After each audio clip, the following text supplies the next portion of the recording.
So, on to the Super League match reviews. It was Super League round 27.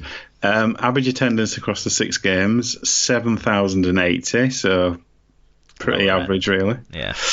Yeah. Salford, London, Wakefield, all at home. Yeah. You're missing Huddersfield out of the unholy quartet there, aren't you? Yeah. I mean, full disclosure, before we get onto the games themselves, I love doing this podcast. It's absolutely brilliant fun most of the time. But I have to say, catching up with these games has felt like an absolute punishment this week. The quality of the games this week has been absolutely diabolical, what's been on television. It really hasn't helped, has it? But... Maybe tension has played a part to some of that. And certainly fatigue when we get onto this first game. Yeah, indeed. But yeah, let's talk about Thursday night. So it finished. The cup curse continued. Salford 22, Warrington 6. It was just 2-0 to Salford at half time.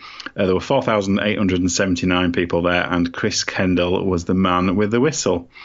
So in terms of statistics, with 457 more metres, it's a huge 1.6 metre per carry better average gain and 9 breaks to 2. Stats have Salford as the worthy winners, especially when you add in more breaks, fewer errors and more successful offloads into the discussion. In terms of Salford, Ken Seo with his hat-trick of 3 tries, 205 metres and 2 clean breaks. Jackson Hastings, as usual, contributing a try assist and 170 metres. Niall Evans, a try assist, 177 metres and 2 clean breaks. And Josh Jones even 7 tackle busts, 121 metres and 4 offloads. For Warrington, it wasn't all bad news. Ben Westwood had 104 metres. Danny Walker managed to grab a last minute try, 42 tackles, 15 of which were marker tackles, working hard. And Jason Clark had 43 tackles and 13 marker tackles. Yeah, we start the fan reviews with Owen Hughes. He said, I thought Wire played well considering they won the Cup last week. We were a bit sketchy, but good for the win. Doubt many teams were worried about us in the playoffs. Really great as a Salford fan to be talking about the playoffs, though. Yeah, I wouldn't be too sure that some teams aren't worried about you. There's definitely some teams in that in the 5 that are playing considerably worse than Salford at the moment. Tom Andrew says... One of them is the team they beat. Yes. Indeed. Tom Andrew says, well, the first 40 minutes was boring. Oh, I'm with you there. I think I'd rather have watched Stuart Cummins have a referee debate with Phil Clark. I'm steady on. Fortunately, Salford kicked it up again in the second half. A big performance from Seo and Welly. Ratchford wasn't involved nearly enough for the Wire. Seems they left half the team in the Green Man pub. 6 losses in a row. They must be happy with the cup. EFC 78JU, who we'll be hearing from a lot in this episode, so thanks for getting your views in EFC. He or she said, worst performance in Super League this season, but at the same time the Wire had the Cup final on Saturday and the parade around the town, so the Warrington Wolves would not have recovered from the Challenge Cup win against Saints, but we will bounce back next week against Wakefield and defo beat Leeds to claim the playoff spot, and they also must win the playoff semi-final to claim more silverware. Well, you need to win the grand final to claim more silverware, EFC, but yes, confidence from the Warrington fan base. Yeah. As confident as their social media. St David says, brave first half from Wire, but Salford's patience and energy wore them down after the break. Nice use of the video referee by Kendall for Wire's try. Something Hicks could learn from. Let it go, let it go. Tom Eckley said, well, that was one of the most boring matches I've ever had to endure. Never looked like scoring, bar the fluke at the end. On a positive note, though, thought Jason Clark had a massive effort, one of his best games for us so far. He was everywhere, weren't he? He was. He definitely backed up, unlike some other guys. And Joshua's granddad said, a typical Cup winners Thursday. After one of the worst halves of the season, Salford switched on and Wire were blown away. Will Sarah's Wire call come true? Quality tries across the park. the Matty Smith question remains: why? Why? Well, he was the only halfback they played in this game, so why is they don't have many halfback options that are fully fit at the moment, and he was available and is fully fit. But yeah, he doesn't enhance the team in any way, really, other than availability. So it's a good question, isn't it? The decline's strong, isn't it? It's I know they were obviously hamstrung by injuries and kind of decisions made early on in the season and stuff, but that really hasn't worked out for them, has it?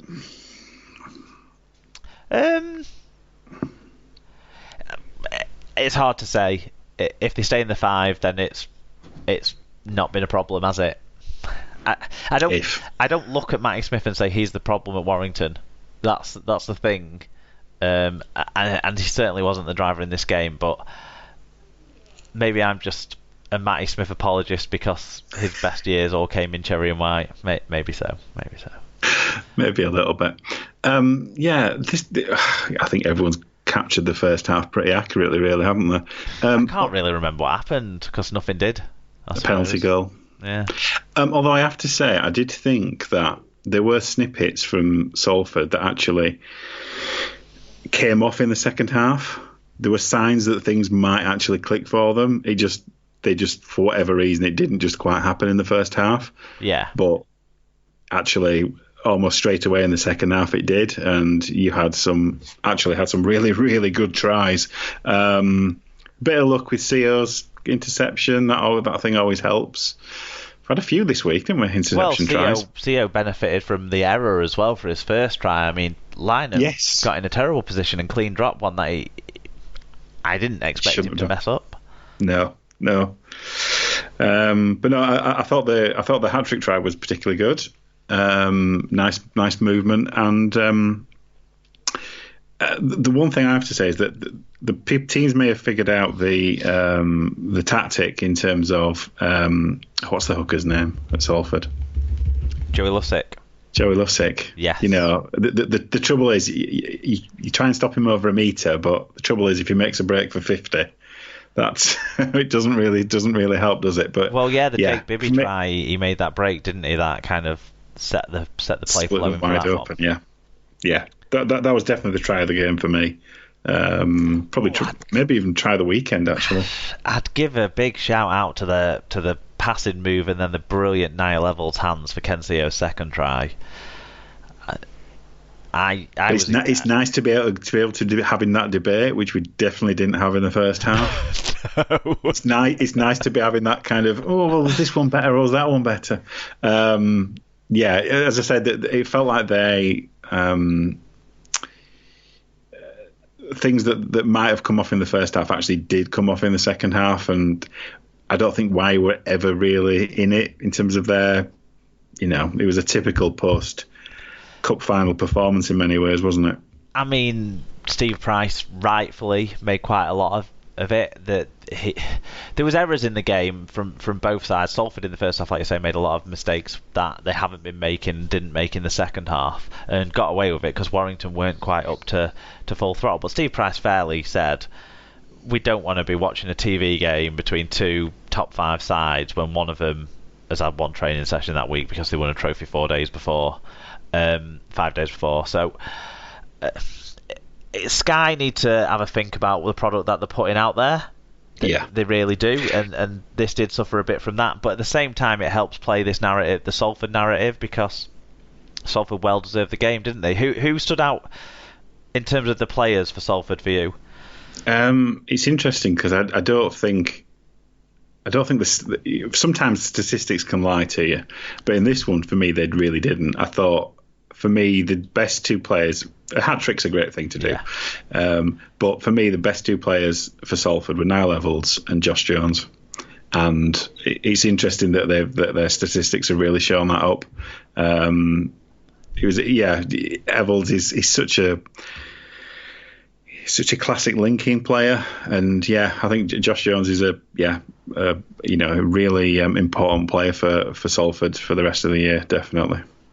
Yep, I've loved Evalds from minute 1 this season, and you know what? If he finishes really well, he might just edge Lachlan Coote out into that dream team. He first month of the season he was in there. Then Coote came into his own, but Coote's been injured for a bit. His last performance, even though it wasn't in the Super League, pretty poor. We shall see. I think Coote will get it, but Niall Evalds deserves an honourable mention for an absolute doubt. So your highlight moment of the game was Jake Bibby's try. Then I'm taking it from what you've said. Yeah. I'd probably just give it the edge for that, but the handling and the kind of when you got to see it on the video ref decision, didn't you? And you got to see the dexterity that Evalds had, kind of just keeping the ball off the ground and moving it out. Yeah, it and was that was Welland's offload, wasn't it, off the ground as well? I forgot about that part of that play. You see, I love a bit of the real Ginger Pearl, you know. So it was a great play. That play, I remember it well now. But yeah, the Bibby one was good too. Yeah, no. So Welland was the other name for me, but I've got a soft spot for Chris Welland. You know that. Only one bit of controversy in this one, really, other than the scheduling, which was why are we using the video referee? Like, what is the purpose of television match officials, of VAR or video referee or however you want to call it? What is the purpose of it? Because to my mind, the purpose is to prevent clear and obvious errors going unchecked. And although I do agree that I think Tyrone McCarthy's big toe was offside when the ball bounced off Greg Burke's leg, it wasn't a clear and obvious error, was it? Didn't it go up as no try? No, it went up as try, didn't it? It went up as try because it didn't, because it was a second bounce, wasn't it? Or a second kick or a second deflection. I just feel like we take so much time over these decisions, but if they're clear and obvious, it should. That's where you go with this one. We didn't have a line to see where the ball was relative to his foot and that sort of stuff. Was it clear and obvious? Did it need to be overturned? Does it actually? Is it a quite a big issue? Because if they'd have scored that one extra 6 points, they'd have been looking at overtaking Warrington on points difference. I think. Is your issue with the length of time of deliberation rather than it being sent upstairs? Yeah, I think sending it upstairs is okay, but to overturn it, I think especially under the system we operate under, the clear and obvious. I think in any system, clear and obvious should be the criteria you're looking for to rule out a try. But certainly in the on-field call system that we operate, it should definitely be clear and obvious. And I agree that he was marginally offside, but the clear and obvious for me, it's not fitting that bill. No, I mean I understand where it went upstairs because it was a bit of a pinball and a player came through on the other side and scored, and you're never quite sure whether there's been a knock on or whatever. But the time to take a decision is something they definitely need to look at in terms of the number of looks and the angles that they have, and I do think maybe they need to place a limit on the time that it takes potentially. And if you're struggling to rule something out that's been given as a try, accepting that at non-televised games it'd be given as a try, then I think you've just got to go with it. Yeah, certainly. We saw more obvious mistakes at other games this weekend, which we'll get to later on. Game 2 then, Friday night we're on to now. A game that had huge repercussions for both sides, very much motivation on both sides, but at different ends of the table. West Hull FC hosted the Huddersfield Giants, and it was 12-10 to Hull FC at half-time, courtesy of a touchline conversion from Mark Sneyd, but a scoreless second half for the Black and Whites, whereas Huddersfield scored 2 tries and ended up winning 22 points to 12 in front of 10,114. Liam Moore was the referee. And in terms of the stats, they were pretty close, actually, which kind of backs up what Lee Radford's interpretation of the game. But the Giants won on some of the key stats, notably 4 fewer handling errors and 1.8% better team tackle success rate. They also made 3 more breaks than Hull, who did win on the penalty count at least, conceding 1 fewer than their visitors.